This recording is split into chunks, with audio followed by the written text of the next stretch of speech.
What's up?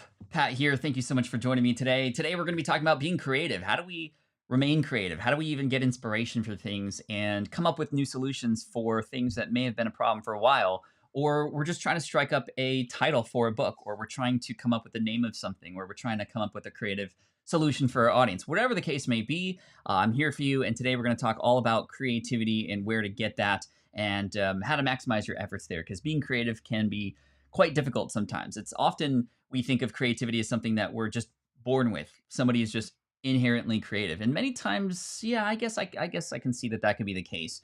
But I think it's a lot of it has to do with people's upbringing and their ability to be open and to explore and to be okay with maybe finding a way that doesn't work so that they can find a way that in fact does. And today I'm just going to inspire you and do what I can to help you talk about some strategic things that we can do, even some strategies for, I don't know, exercises, if you will, to help us get more creative too. It's something that allows us to stand out from the audience that we might be trying to build. It might help us gain new partnerships, gain new relationships, and whatnot. So, all that and more today in the income stream. Thanks so much for being here in episode 332, which is insane. We are very, very close. In fact, almost a month away from day 365, which is going to be a big deal. We're going to go for 365 minutes to commemorate our 1 year anniversary and the final daily live stream. I'll still be going live, don't worry, but it'll be weekly. But I'm going to put more time and effort and focus into the pre-recorded videos to hopefully double the size of the channel this year. But it's going to be bittersweet for sure. But we're going to have a lot of fun. So make sure you hit subscribe if you haven't already. Thanks so much for being here on the show. And let's rock it out. Here we go. This is the income stream to help you achieve your dream, all while we keep it clean. This is the income stream. It's the kind of show where you can come and go, but then you leave inspired with no fee required. The income stream with Pat Flynn. Yes, day 332. Thank you. Nicole says that consistency is inspiring. It's kind of unreal. It's kind of unreal. And plus, the number of days that we've gone live also represents how many days we've been in lockdown or undergoing the pandemic. And so it's been a long time. I did not think we would go for an entire year because I didn't think we'd be in this for an entire year. And here we are about to hit 365. But anyway, very, very, very, very thankful. And this takes me also to the very first thing that I want to talk about when it comes to getting creative. The more you do something, the more opportunities for new arises to come. And what I mean by that is just by going daily live, I've had to almost force myself to think outside the box, to think creatively, because I've built this habit, because I've told myself and almost gamified this thing, right? The one day turned into 1 month, which turned into 1 year now. Just the fact that I have to show up and I have to be creative forces me to be creative. So creating these constraints can help you be creative. A lot of times, there's a quote, right? Pressure leads to creativity. There's a better quote than that, but that's basically the meaning of the quote. At Reef, thank you so much for the super chat, my friend. I appreciate you. Lemon character and baby lemon blowing a party horn while marching. I love the descriptions of these stickers. They're a little silly sometimes, but again, thank you so much for that. So, what is it? Necessity breeds creativity, or something like that. Can somebody share with me what that actually is? But maybe you know what I'm trying to put down. I'm just not putting it down very well. But something breeds something, and then something means you're awesome. Anyway, I'm just trying to say that when you create the momentum and you create almost the deadlines, the constraint, you almost have to be creative in order to make things work. It's when we feel almost complacent, right? When we feel that things are good enough, that we don't tend to think in that creative mindset because we don't have to be creative, right? Pat has been dropped today. Necessity is the mother of invention. There we go. Wow. Okay, so that fits along the same lines as what I was trying to talk about, but it was not anywhere near what I was trying to say. So necessity is the mother of invention. And for creativity, that's really important. So when it comes to why we need to be creative, or why in the world do we need to even think about this stuff, when you think about the why behind it, when you offer yourself the ability to realize that this is necessary for you to do, then you're more likely to do it. Part of being creative in my history was starting this website to help people pass an architectural exam, something that I would have never done. Promise you, I would have never done it if I didn't get let go. And if when I got let go, I tried to get back into architecture and they weren't letting me back in, which is what happened. I promise you, it was necessary for me to figure things out. And I was able to invent, to create, and to get inspired to do this because I had to do it. So this pressure, these deadlines that we want to put on ourselves are really important. Part of what might help with that is having other people involved. When you share with others your goals and your ambitions, especially those who you know are going to help push you there, who are going to check on you, the accountability, that becomes pressure, that becomes a constraint, that becomes something that breeds that invention, that breeds that creativity, right? Now, I will say there is a TED Talk out there by a man named Derek Sivers, who mentioned that sharing ideas is actually bad. Sharing your goals with others actually does not work in your favor. And there is some science behind his reasoning. And I do agree, if you go to just some random person on the street and you say, hey, I'm going to be a millionaire, you're not actually going to do the work because there's nothing there that's actually pressuring you to become a millionaire, right? Sharing it makes you feel like you've already achieved it, right? Anybody watch that TED Talk? That was one of the most famous TED Talks that I've seen, I think. I've watched several, but that one definitely I was reminded of because I'm somebody who moves forward when I share my goals, when I'm held accountable. But it's that accountability part that is actually really, really important, right? So while we discuss creativity, I want to welcome people who are in the room with me right now. Thank you so much. We got Tina, Wendy, GTO, Chris, The Cool Factor, Fit Over 50 says, I got complacent for my first 17 years. My industry disappeared, and then a lot of creativity over the past 12 years of hell to become a leading regenerative medicine consultant. It's been terrible. I've read that several times as of late, says the mature man. Chetan says, my question is, how can you create mini content series for self-love community on social media? How can I improve the engagement of my self-love community? Well, thank you for that question. And this brings us to and begs the question of, well, how do we create something when we know we have an idea of what we want to serve our audience with, but how do we even start? Where do we even begin? So to answer your question, Chetan, part of inspiration, part of creativity can come from the outside. A lot of times we feel like, the creativity has to come from the inside. And I think, of course, it has to happen. You have to have that energy. You have to believe that it can happen. If you don't believe it can, it won't. Whether you think you can or you can't, you're right. That's a Henry Ford quote, and that's one of my favorites.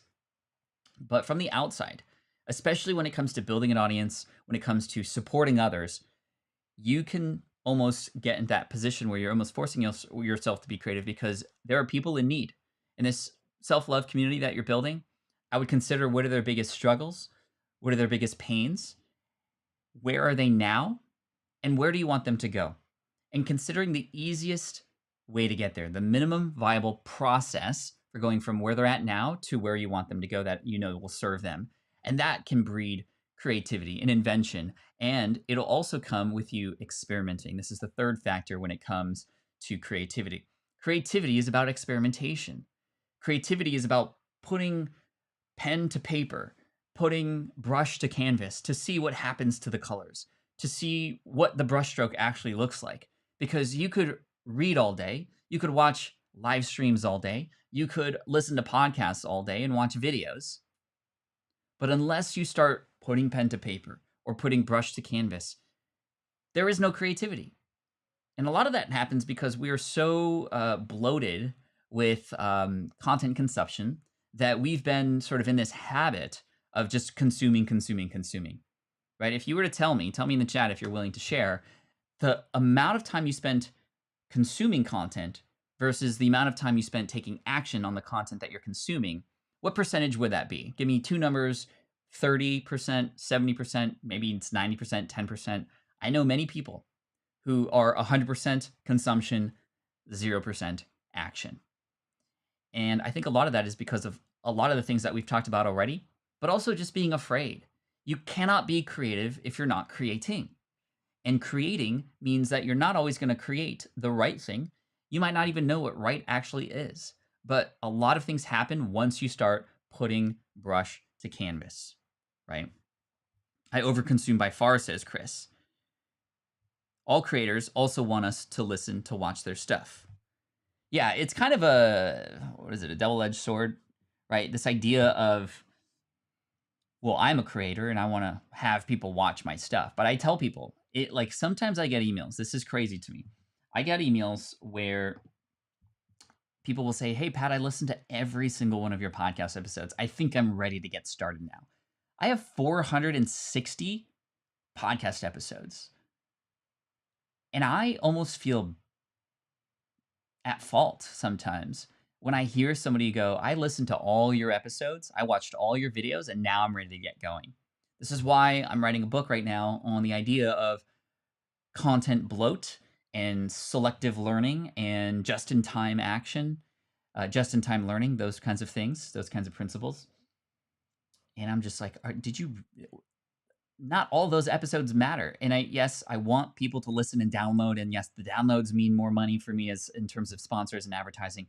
But I think that more money, more results would come if I gave you the one episode you needed to give you the inspiration that you needed to create, to then get the results you wanted. I think that you would want to support me back in a way much better and faster, and or not faster, but much better and more meaningful than just sponsorship dollars, right? So I always tell people when I hear that, "Hey, I'm going to go listen to every one of your episodes," I tell them, don't do that. Find the episodes that matter to you based on what it is that you know you need to do next, consume those, and then take action, right? So let's see. We got some 60-40 from Cynthia. We got Max and Cheese Pokemon 40-60. Right now, Camera Junkies 50-50. GTO says 90% consumption, 10% production. 60-40. 99-1 says Justin. I'm too much action, says Kit. Hey, that's not bad because action teaches as well. In fact, action is consumption at the same time, and that's the trick. A lot of people go, "Pat, how do you do so much? How are you making things work so quickly? How did your Deep Pocket Monster channel get to 10K so quickly?" Because we just went for it, right? There was some planning and a lot of research, obviously. I got involved in a lot of communities in the Pokemon space. I got very, very aware of what was missing, and I just brought what was missing to the table, and it seems to be resonating with people. And thank you for all the congrats, by the way. We did hit 10K yesterday after yesterday's income stream, and we're blazing. We're blazing right now. It's super fun. Just to give you an idea also, I wanted to share something that happened last night. And this, yes, does relate to creativity, but also the idea that we often can get creative in collaboration with others. And last night, hopefully this demonstrates just the way that my brain works with anything that I want to deliver for people. We have this live stream happening this weekend. It's going to be at 3 p.m. Pacific. You're more than welcome to check it out, even if you're not into Pokemon. It's going to be a production. We're having a lot of fun.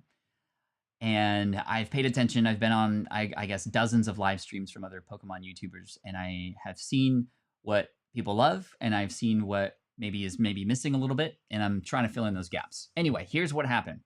Last night, I paid somebody $150 to get on the PC with me. They connected through Team Viewer or Team Finder or whatever, so they can actually have access to my computer and stuff. The same computer that I'm going to be live streaming on this weekend. And I paid this person $150 and said, "Here is my plan for this weekend. How do I make sure not only am I doing everything right, but that I can make this the most entertaining and epic stream ever?" This person has 7 years of streaming experience.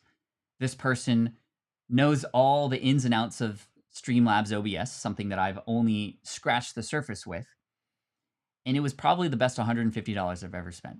Because this person not only gave me the confidence in the system and making my scenes set up the way they should be and all that kind of stuff, the technical stuff, which I could have spent all day figuring that out, but my time is valuable and yours is too. But I asked this person, "Hey, based on your experience, what makes a great stream? How would you include some of those elements into this Pokemon stream?" And dude, he gave me some of the coolest ideas that didn't even cross my mind because this person has experience before me. Not in the Pokemon space, but combining this passion that I now have for this space with this person's 7 years of experience doing live streams, we're now sort of creating something new together. So creativity, like I said, can and should happen and start from within, but it can also be enhanced and improved upon and be made more efficient from the outside, right? Yes, slobs, Streamlabs OBS. So I want to share some of the ideas. Do you want to hear one of the ideas? It's not going to happen this weekend, but I'll share with you one of the ideas for something that we're working on. It's not, we don't have enough time to do this, but you know how here on even this chat, when a person leaves a super chat, it shows up sort of right here, and that's really fun and exciting. We came up with the idea for when there is a super chat in the Pokemon stream, there'll be a booster pack that shows up on the corner. It gets ripped open to reveal the person's name in the donation, almost like they're opening a booster pack and a pack of cards. And you can change the color of the pack and the design of it depending on the super chat level. So imagine somebody donates, $5. It's like a blue pack with some insignia or design on it. It gets ripped open, their name is there, and they get a lot of love. Imagine somebody donating $100, which I've seen happen on live streams before. It's the platinum pack that has a little bit more of an animation and like that kind of thing, right? So wouldn't that be cool? That never even crossed my mind. But this person who has this experience in live streaming, understanding my goals for this space, we were able to combine and make something great together. And so that's just one of several ideas. Trust me, there's a whole running list of ideas for how we can make this thing pretty epic. And some of them are going to be implemented. Some of them are going to be waiting. We're going to wait. But that would be pretty sick, right? That would be pretty sick. So there's a lot of cool, fun things that happen when you bring out outside people in. The trouble with creativity often, especially when we consider how might we be creative with others, is that, and this goes to what I was talking about before, the perfectionism, the worry that our ideas are not good enough, and how that might look to others. It's very difficult to be fully creative unless you're with people that you trust, right? So when it comes to creativity, not just from within, but from not without, but from others, try to surround yourself with people who you know, even if you have a bad idea, they might support you. They might go, yeah, but also what if we did this, right? Sort of the improv, that improv exercise where it's like, doesn't matter what the other person says, you have to go along with it, but you say, yeah, and, or yes, but this, or yes, and this to add on to it, right? Zuff says, this is a super chat pop-up example. Yo, Zuff, thank you. It should pop up right here in just a minute because it goes to satellites and it comes down and goes to Streamlabs, and it's a widget that then connects here. So we should see it in a minute if it hasn't come already. Whew. Okay. So yes, surrounding yourself around people who will support you and connect with you is really, really important. Now I'm like waiting for that super chat. Did I miss it? It should come up in a minute. Anyway, Reflexio says, man, I love coming up with ideas for stuff like that. Yes, which then takes me to the nth point. There really wasn't a bullet point list. I just wanted to riff with you today. But the next point is to give yourself the space to be creative. And you need two kinds of spaces to be creative. Because a lot of times we're in just work mode. When you're in work mode, when you're in edit mode, when you're in just like to-do list mode, you are not in creative mode. That's a completely different part of the brain. This was made very apparent to me when I started writing books. Because when I started writing books, I wanted, first of all, my perfectionism got in the way. So I wanted every word and every sentence and every paragraph to be perfect. And so I would spend 3 hours on a paragraph, literally. And it wasn't until I hired a coach, again, going to somebody who has that experience, who can help combine his knowledge of books, Coach Azul is his name, with my knowledge about online business, we were able to create Will It Fly, which is a book that definitely did fly, and it still is flying, which is really cool. Oh, did I miss it? It came up. Yo. Okay, well here, I see it now in the, yeah, there's a weird delay. I missed the last one. Here's another. Okay, I'm going to be waiting for it. I'm going to see if I can guess. Yeah, that was awesome. Zulf, there we go. So there it is, and I put like a little DeLorean up there, but imagine like if a pack opened, a little quick animation, and then it disappeared to reveal the name. That would be really cool. So you need two types of spaces to be creative. You need, actually going back to the book thing, I couldn't write my book and be creative and come up with stories when I was trying to edit every single word. This is why the first draft should be the messiest draft. The first draft should be like a pile of sand that you're just dumping onto the paper. And then your second draft is you start removing some of the sand, you start putting water on it, and all of a sudden you start crafting the sandcastle, right? That's the analogy. And so when it comes to creativity, you have to be in that space to just like let the sand out, right? Throw it all up on the paper, and then you can see what parts you want to keep. Although you wouldn't want to really keep anything that you throw up, but I think you know what I mean. You need two things in terms of space to be creative. You need, number one, time, so space in your day. This is actually something that Ramit Sethi does. On Fridays, that's his creative day, his play day, to come up with new ideas and create something new. Friday, remind you of something? The 20% itch rule? Yeah, he reserves space for creativity to grow and expand his brand. And that happens on Fridays for him. For you, it might just be maybe even once a month. You have a day dedicated to creativity. Maybe it's once a heritage. Thank you so much for the super chat. Appreciate you, my friend. Maybe you have Jay listening from work. Thank you so much. Hopefully you won't get caught.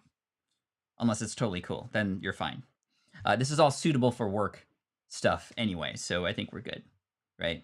I don't want to see like the boss comes around the corner and you shut off the screen. Just like, oh no, who's that dude? What are you watching? So two things. You need space in terms of time to make time for yourself so that when you enter that time, you know that you're not in edit mode.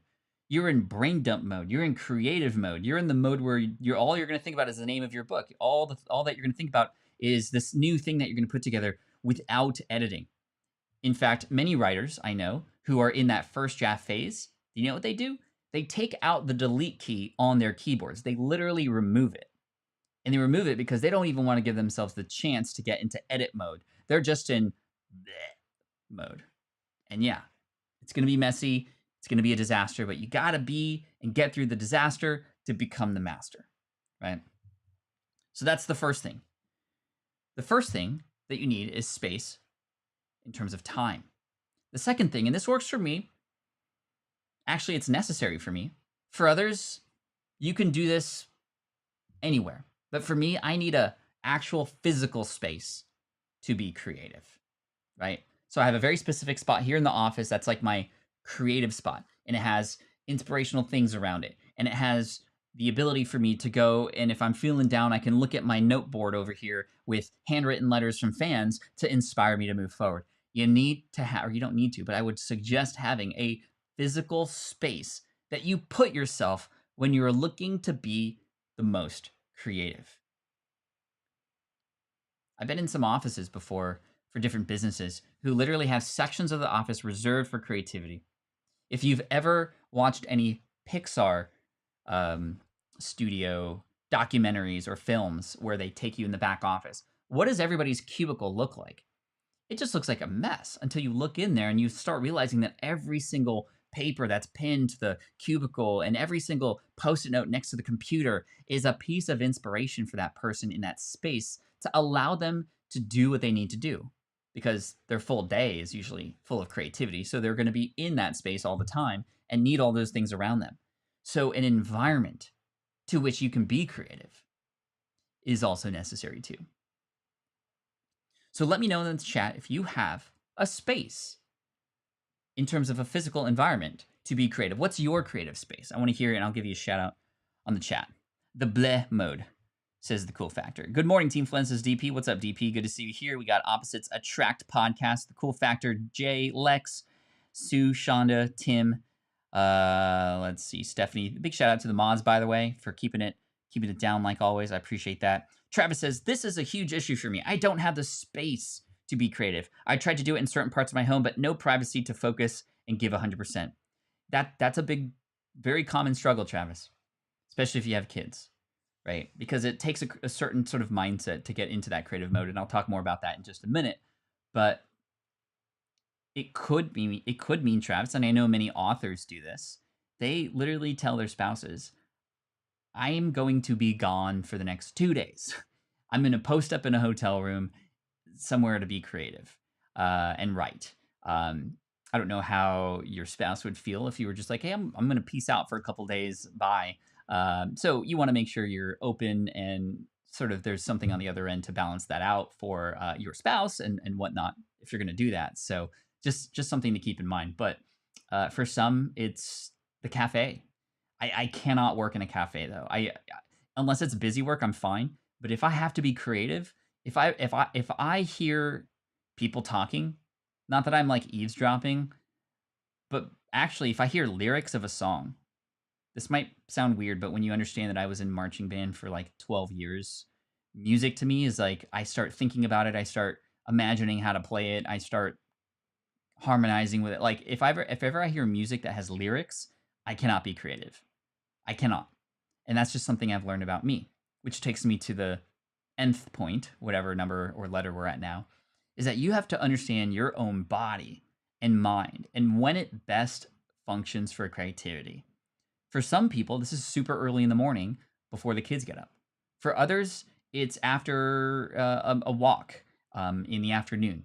And that's when you're most creative. You have to pay attention to your energy levels because creativity does suck up tank from that juice of yours, that creative juice tank. And for me, I feel like it's almost like the equivalent of if you wake up in the morning refreshed, you're wearing this like imaginary tank and it's full and you're breathing in that oxygen and you can choose to, when you want to be creative, be creative. But unfortunately, what happens is some people use that creative energy for either work that's not necessarily meaningful, or they're using those creative juices for something that actually doesn't really matter, or for somebody else's creative purpose versus yours. And then at the end of the day, guess what? You don't have any energy left in that tank. And so you're trying to be creative and you go into that like writer's block, but writer's block is something that happens to writers. There's a block for everybody who does everything. Video block, podcast block, whatever. That thing that's just like, I am just not in it right now. It's probably because your juice is up, or you happen to be doing this during the time of the day when that juice seems to be on low, right? And there are some things you can do to recharge, to be creative. We'll talk more about different strategies that you can use to sort of like light you up in a minute if you should need that kind of thing. But if you can pay attention to when you are most creative in the day, when are you likely most productive? When are you the most silly, even actually is a good test, right? That's like I found that with the kids, for example, after dinner, 7 p.m., they're bouncing off the walls. They're absolutely nuts. They're crazy. The dog too. So we take advantage of that. We play board games at night during that time so that they can sit down, for one, but also so that they can get creative, especially with games like that we like to play. We like to play a game called Super Fight, which is really fun. And so that like channels that energy into that game and then gives them that outlet. And you can do the same thing. You can consider when are you most energized and then channel that energy into the thing that you want to be creative with. For those of you who don't know, Super Fight is a really legit game. It's kind of hard to play, but Super Fight is pretty cool because it has these cards there's a deck of cards. Maybe we could play this one day and just have some fun with it. But there's a deck of cards. There's two decks. One deck is like people or villains or characters or animals or whatever, right? Like, so just imagine like, a troll. Not like trolls that we see here sometimes, but like an actual troll. Or let's say a gnome. So you pick the gnome card. Then the other stack of cards are abilities. Some of those abilities are powerful, positive abilities. Some of those abilities are not so great abilities. Like, a positive one might be like, can shoot lasers from his eyes. So now I have a gnome who could shoot lasers from his eyes. But you draw multiple cards. So he might shoot lasers from his eyes, but he also might be blind. Or he might be somebody who is afraid of heights. And then you have to come up with a way that despite those negative things, they can come out of that and still win the battle. And it's all just storytelling, right? It's all just based on that, which is pretty cool. So cave troll versus internet troll. Yes, exactly. So it's a fun game and it allows that super energetic moment in my kids' day to be channeled into that thing, right? So this is what we need to do. We need to channel our energy during the times of the day when we are most energized to the thing that we want to be creative with. I hope if that makes sense. Okay, so I've been standing. Ow. Contempo coding, what's up? This game sounds cool, says Gabriella. Yeah, it's super fun. It's almost like Cards Against Humanity, where there's like a person who's the judge, and they get to choose like which superheroes sort of abilities and the story behind it kind of wins the battle, right? And then you can move on from there. It's pretty cool. Pretty cool. Pretty cool. Okay. So let's talk about spurts of energy. Sometimes we don't have those two things that we need to be creative during the day. We don't have the time space and we don't have the physical space, but we still need to be creative. Again, constraints, creating a deadline, forcing yourself to make a decision gets you to be creative. And that's number one. And so remember that moving forward. But number two, there's a lot of things that can help us sort of re-energize, or at least put some nitrous oxide into our fuel tank so we can get a little bit of a burst of energy. And a couple things can do that I would like to share with you. I think it's going to be different for everybody. These things that work for me don't necessarily work for you, but they might. And I think that you can all share things perhaps in the chat that also get you a little bit of a spurt of energy too. And I know there's things like coffee or whatever. Yeah, but I'm not talking about like, caffeine sprints or anything like that. I'm talking about like true creative energy and where that comes from. So number one, I like to watch motivational videos, and that works really well for me. A lot of TED Talks, yes, although they're a little bit slower, but if you look up motivational videos on YouTube, you'll find a ton of stuff where it's like, I don't know, some legit background music, inspirational with Will Smith talking about something, and I don't care what it is about. It gets me fired up. I don't know, it's something about the music. Music itself can be something that can get you lit up too. I listen to classical when I'm trying to get inspired versus, again, like I said, something with lyrics, or sometimes it's EDM. A lot of electronic dance music doesn't have lyrics, and I like that. And so I'll like get pumped up and I'll be like, yeah, let's come up with the name of the book. All right, let's go. And that kind of happens too. But yeah, 100% on motivational videos, says Boost Leaked. What motivates you? I'm curious. For me, this one might seem a little bit different than the others. Music, motivational video. Having a conversation with somebody who I'm trying to help, especially if that is indeed the topic. So with Will It Fly, for example, when I needed a spurt of energy, I would talk to an audience member, literally on Skype, and ask them why they've been struggling to start their business, and ask them what their struggles were, for example. And then I can't help but be motivated because I just had a conversation with my target audience, and I have to do this for them. So all those feelings of, I don't know why I should do this, go out the window, and now I'm inspired. So a conversation can work really well too. Reflexio says, Will Smith getting jiggy with it. Na na na na na na na. Na na na na na na. Let's see. Carmichael's channel. Yeah, Evan Carmichael's channel for sure. I have this one video of Kobe Bryant talking, and it gets me every time. Oh my gosh. Can you send that to me? I'd love to see that one. Or if you wanted to put in the title of it in the chat for everybody, in fact, that would be cool. I think it was Mac and Cheese who said that. Fit over 50 said a lot of energy is coming from, and then the chat went, hold on. A lot of energy is coming from thinking about switching from the 2021 Marine Corps Marathon to the Marine Corps Marathon 10K. Wow. So you're almost forcing yourself to know that you're going to have a lot more work to do, which is getting you to go, wow, I better not lag on this, right? James says, push yourself to create even when you don't want to. Save everything and revisit, reiterate. Bea, the German Shepherd, says, yo, I'm new. Nice. Thank you for being here. Music, good. Vibey, funky music, or just AC/DC, right?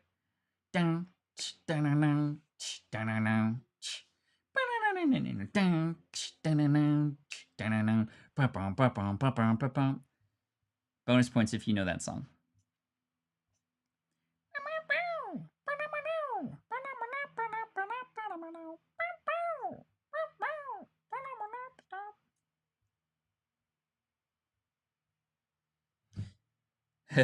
Pink Floyd is some of the best creative inducing music out there. Yeah, so I'm just loving what I'm seeing in the chat right now. So much energy here. That all comes from how do we get more energy, right? If we could just like package all this into a ball and like eat it, or maybe a pill, I guess. But I'm not saying like take pills, right? Back in Black, there you go. Lex gets the first points there, but great. Yay, Back in Black. Name That Tune would be fun on day 365, where I'd have to hum or sing something. See if you can guess this one. I'm just gonna hum it. I'm not gonna sing it, but.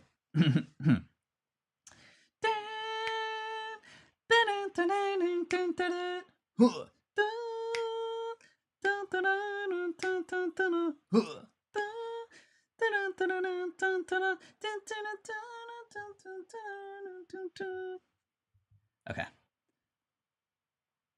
All these songs I know because of the marching band. Truly. I can't have any lyrics when writing, only spa music background.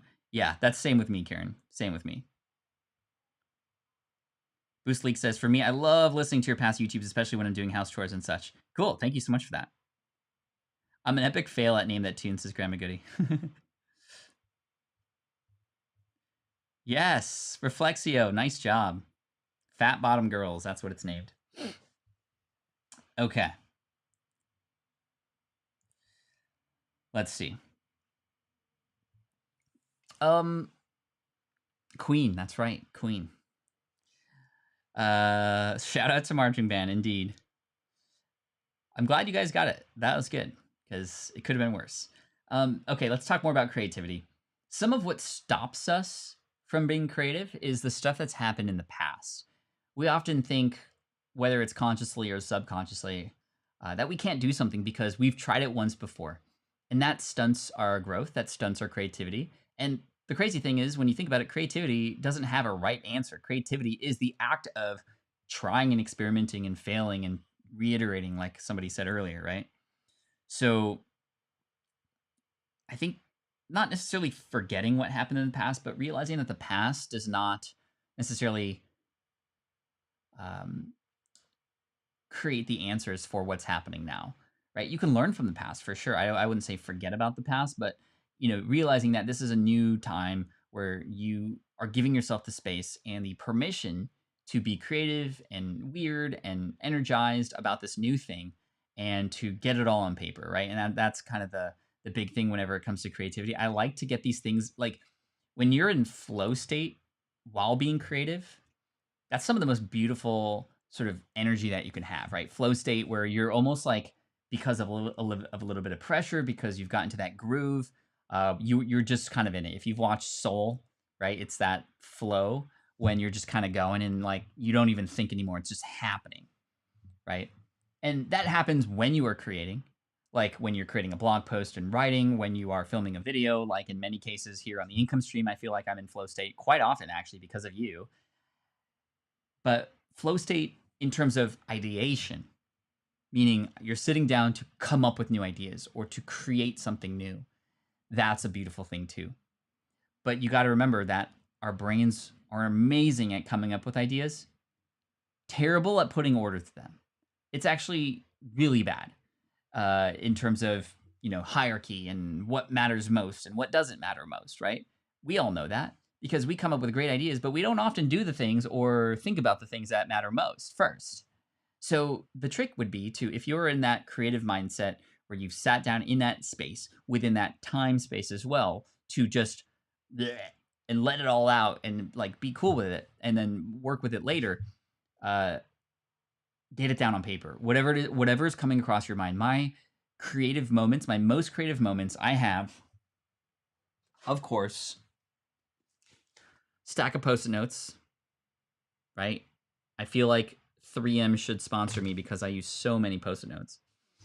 And I'm just like, idea, idea, all on this table. And it's just like a sea of Post-it notes strewn about in multiple colors, glistening in the sunlight.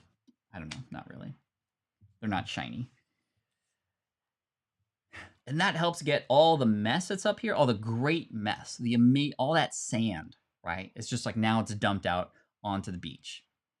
Now I can do stuff with it. I could reshape it to the analogy that I mentioned earlier. Now I can see there's patterns in here. Now I can see they should glisten. There's like a waterproof Post-it note that I saw, and I should put those in the shower because I know that who said that? Why are there so many songs about rainbows? Yes, lay it all out on paper, and reread it later. It works amazingly, says Canada Cat. Absolutely. And it's a completely different part of the brain. But if you try to do both at the same time, they actually fight against each other. And that's a really hard thing to deal with because you start spiraling downward. And what I mean by that is you're struggling to create something, and then your logical brain goes, wow, I must not be good at this, or something must be wrong. And then you start not being, you're less creative because you're thinking too hard about that, and you start trying to, piece things together. It's just not a good situation, right? Kermit. Why are there many songs about rainbows? I hope it. Actually, I kind of do hope I get dinged for copyright, because that would mean that I'm actually a good singer. That would be a fun goal. I try to get demonetized by singing songs. Yeah, by singing songs. That would be a fun video, actually. But I'm not on pitch, and I don't have. I know it looks at more than just like the lyrics. It looks at the instrumentals and the pitch and all that stuff. That'd be a fun video, though. Cool. I'm like, what song should we do next? I just want to like sing and dance and shimmy. Shimmy, shimmy, shimmy. Felt like it was the perfect spot to put that in there. Okay. One of my favorite phrases when it comes to creativity is, yeah, and what if, right? Yeah, and what if? Now, there's a very important thing that has to happen between the creativity spot and the spot where you're like, actually building something. Because imagine the people who sat in the room when they were creating the remote control for your television at home. The yeah, what ifs are great because you can cover all the bases and then determine what from all this muck or all this sand can we then create a sandcastle out of. But there comes a point where you have to select, you have to make decisions of all the things that you created and have ideas about, which don't matter anymore, right? Nice try, Pat. So you imagine your remote control for a television. How many buttons are on this thing? This thing's really dusty, by the way.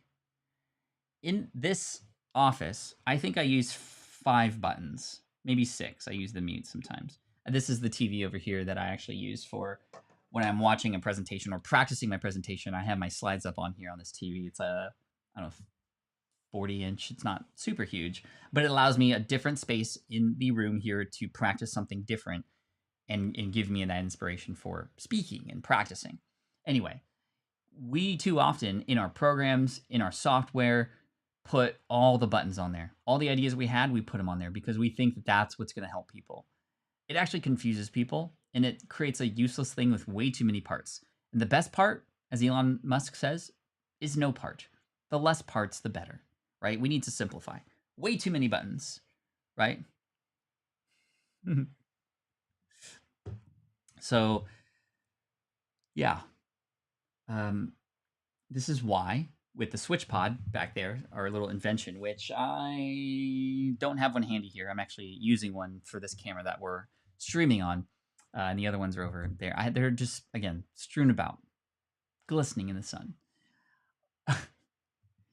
These switch pods, an invention that I have, were purposefully built not to wrap around trees like the competitors do, the bendy tripods. Yes, it adds more flexibility, but as a result of that, it compromises strength. It is very bulky. It's quite ugly. There's a lot of stories about what people thought these bendable tripods were actually, but we're not going to get into that. So, yo, Francis. Thank you, and welcome to Team Flynn Gold. Thank you for supporting the channel. Appreciate you. Make it a giant touchscreen like Tesla, and we good.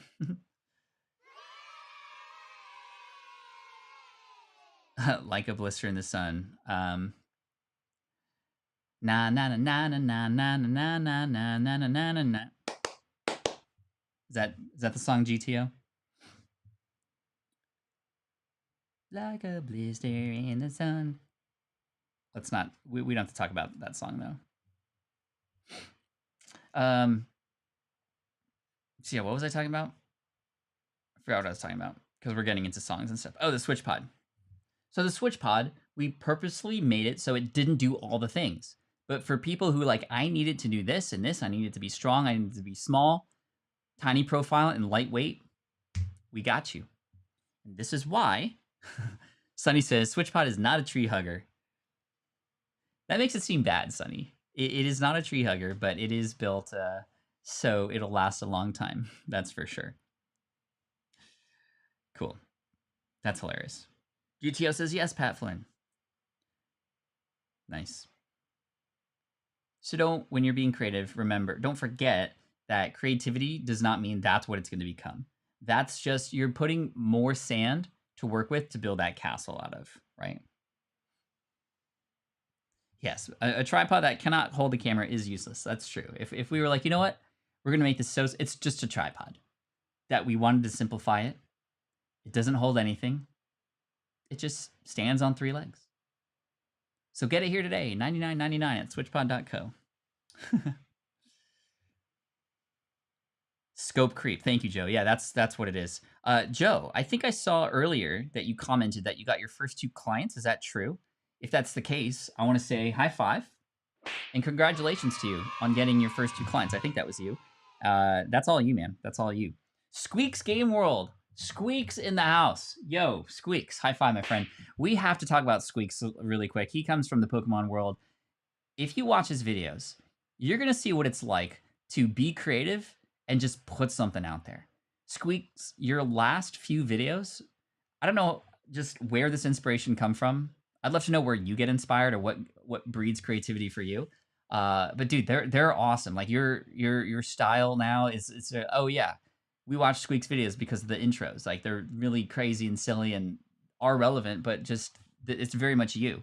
And you have like you talking to yourself. It's just like it's really well done. So well done, Squeaks. You should all check out Squeaks Game World. And if you are at all into Pokemon or anything like that, he's got some of the best info on what's happening in the market. You were the first one to teach me about that new Eevee set that's coming out. Really cool. Really cool. So thank you for that. So yes, creativity. We talked about a number of things related to creativity. Number 1, having a space for it. 2 spaces, in fact. Time space. You need to have time to be creative because oftentimes we're working, we're in the grind, we're in the middle of something deep into a project, but we're not in creative mode because your creative brain is different from your editing brain, your working brain, your logical brain. We need to allow ourselves to be open and free to be able to just like spew everything out on the table so that we can start working with it. And every time I use that spew analogy, it comes from Bird by Bird by Anne Hanley, which is a book that I read when I was writing because I was having writer's block. And it talks about how their first draft of your book is like throwing up on the paper. So every time I use that throw up thing, but then I transition to like picking the pieces up and using the parts that are good, it always kind of makes me actually want to throw up a little bit. So I apologize if you have a little bit of a gag reflex there and that's making you sick. So dang, man, from the expert, that means much. Thank you, man. Appreciate you, Squeaks. So you need space, time-wise, and a physical space in your creative mind. Whatever gets you to be creative, you want to put yourself in that spot. For me, it's here in this office. It has all the things I need to be creative. I sit over there when I'm trying to be creative with Pokemon. I'm over here with the desk next to all my thank you notes over there, as you can see on the wall. That inspires me when I'm trying to come up with ideas for my audience. And I'm like, you know what? I'm not feeling inspired. Boom, I look at that wall. How can I not be inspired when I've got proof that people do benefit from the work that I do, right? Right there in handwritten notes from people. And so that inspires me.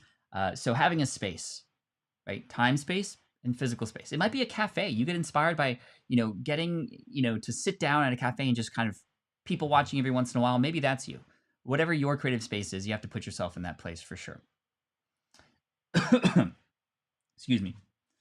We talked about the idea of getting some help or inspiration from others in collaboration, even if that person isn't in the same space as you. I talked about, and Squeaks, you weren't here for this, I believe, but I was talking about a story about yesterday. I hired somebody for $150 to help me optimize the live stream that I'm doing this weekend. I'm doing a break for the Generations packs, and I'm giving them away. But I want this to feel like a very, very good live event. So I just hired somebody to make sure my systems were all in place and that Streamlabs OBS was working the way it was supposed to.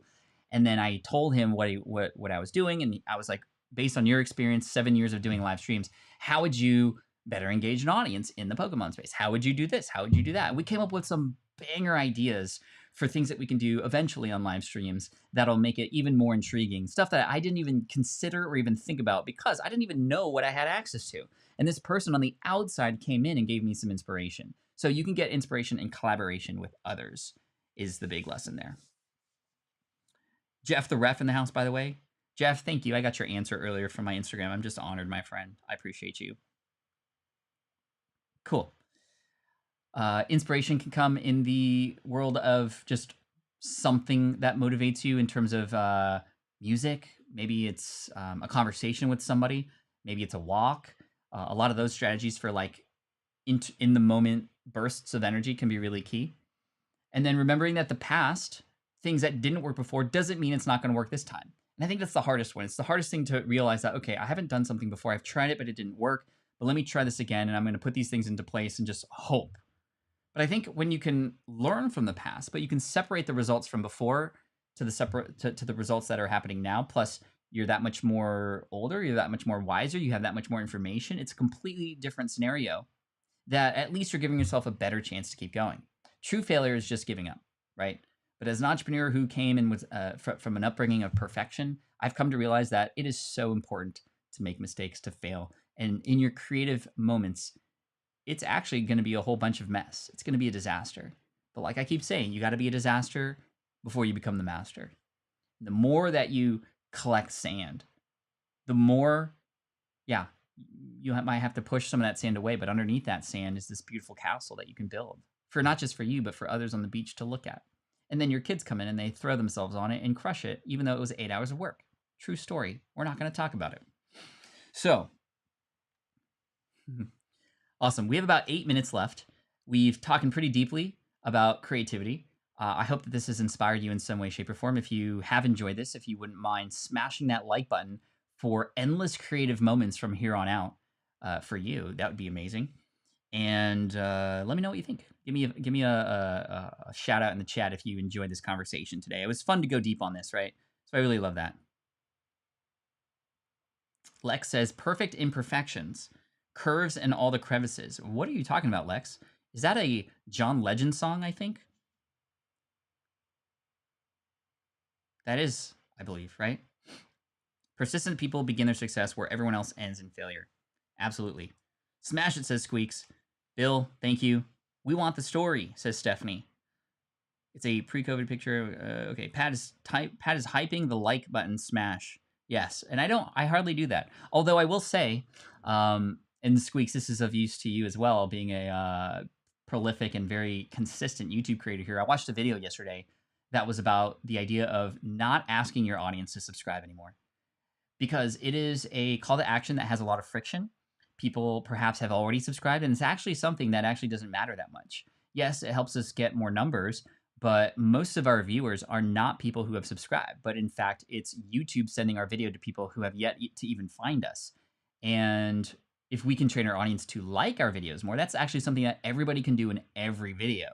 And that's something that if we can train our audience like Graham Stephan has, then, and I know you know Graham because you spoke about him in your last podcast, I think with Radar, getting in on the first Logan break, which I didn't even know he was in on that. That's really interesting to me.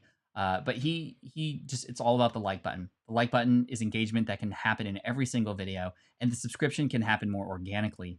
And this guy did a study where he, for about a couple months, did videos where he did not ask people to subscribe. And he actually got more people to subscribe on those videos, largely because those videos were seen by more people, which is really interesting. So something to experiment. I'm not saying that that's what you should or shouldn't do. I'm not here to tell you what to do, but just something that's really interesting because we all do it, right? Hey, thanks for being here. If you enjoyed any bit of this content, make sure to hit that subscribe button and ding that bell notification icon. It's like, it's almost heard so often that it's just like nobody hears it anymore, right? So I don't know, it's just really interesting. You distract so much that we need to learn like on entry. Here's a quote from Joe. Jim Rohn, resolve means promising yourself you will never quit. I love motivational playlists too, Pat. Les Brown is great. Dude, he said that the most expensive, the richest place on earth is the graveyard. Les Brown said that. Well, what do we mean? What do we mean by that? Well, because the graveyards were all those amazing ideas, inventions, startups, every idea that a person had that never actually came to fruition died with them in the grave. When I heard that quote, and I heard that on a motivational video not too long, or actually, yes, a very long time ago, I was like, dude, I would much rather live a life full of oh wells than a life full of what ifs. Those what ifs are going to kill me. So that's why I do what I do. But I also know that if I try to do everything, I'm not going to do or help anybody, right? So this sort of prioritization is really key. Thank you for a great session. You were correct about the like versus sub call out. Far better to get likes in organic subs. Yeah, thank you, Kenyon. Appreciate you for that. Great show. Let's start creating now. We got 4 minutes. I have a coaching call in about 4 minutes, which will be very fun, with one of my favorite people. In fact, Monica Louie, who's a Facebook ads expert. I help her grow her business, and that's really fun.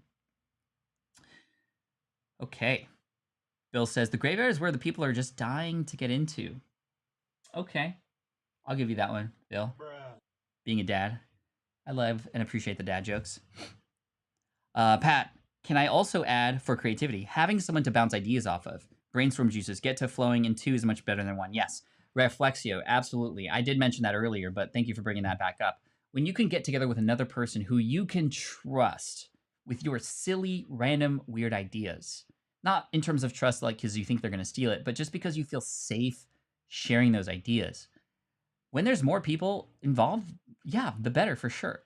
But like I was saying earlier, sometimes we hold back a little bit because we don't want to look bad or be silly or be weird. So when you can have a friend, a colleague, a partner, whoever, brainstorm with you and they're in it for the exact same reasons and they're feeling like it's a safe place too, I mean, 2 is always better than 1, right? 2 is always better than 1. Awesome. Well, hey, chat, we got 3 minutes left, but we're going to close the show. Thank you so much for allowing me to be creative with this episode today. I hope that this inspires creativity in your life as well. And a lot of what I mentioned may or may not work for you, but hopefully at least gives you some direction. And I'm very thankful for your time and attention today. So, chat, thank you. I look forward to seeing you tomorrow. I believe tomorrow. Let me check the calendar. I believe tomorrow we're also on at the same time. Let's see if that is indeed true. No, that is not true. It is 11:30 a.m. 11:30 a.m. There is a... Oh, wait, no. Excuse me. 11. That's Friday's 11:30 a.m. Tomorrow is 11 a.m. Pacific, 2 p.m. Eastern. Again, 11 a.m. Pacific, 2 p.m. Eastern. And we'll probably close a little early tomorrow because I have a webinar that happens at noon tomorrow. We do have a webinar today, in fact. If you're interested in creating a community, in fact, a paid and premium community, and you want to learn from the guys who helped us create our membership program over at circle.so, you can come on. It's free. It's this afternoon at 1 p.m. Pacific. That's in 1 hour. And if you wanted to subscribe and sign up for that, smartpassiveincome.com/webinars. There are over 2,000 people signed up for that, and there's only 1,000 seats available. So if you're going to get in early, just in case. There will be a replay sent out even if you don't make it, but you need to go to smartpassiveincome.com/webinars to get access to that. There's also one tomorrow. And yeah, thanks so much. Appreciate y'all coming in. You're amazing. Keep up the great work. And as always, Team Flynn for the win. This is the income stream to help you achieve your dream. All while we keep it clean. This is the income stream. It's the kind of show where you can come and go, but then you leave inspired with no fee required. The income stream with Pat Flynn. You're always a day away. Thank you, GTO. Appreciate you. Keep up the good work, everybody. Thanks for your time and attention today. Hit that like button before you go, and I will see you tomorrow, same time, 11 a.m. Pacific, 2 p.m. Eastern. Peace out. You're the best.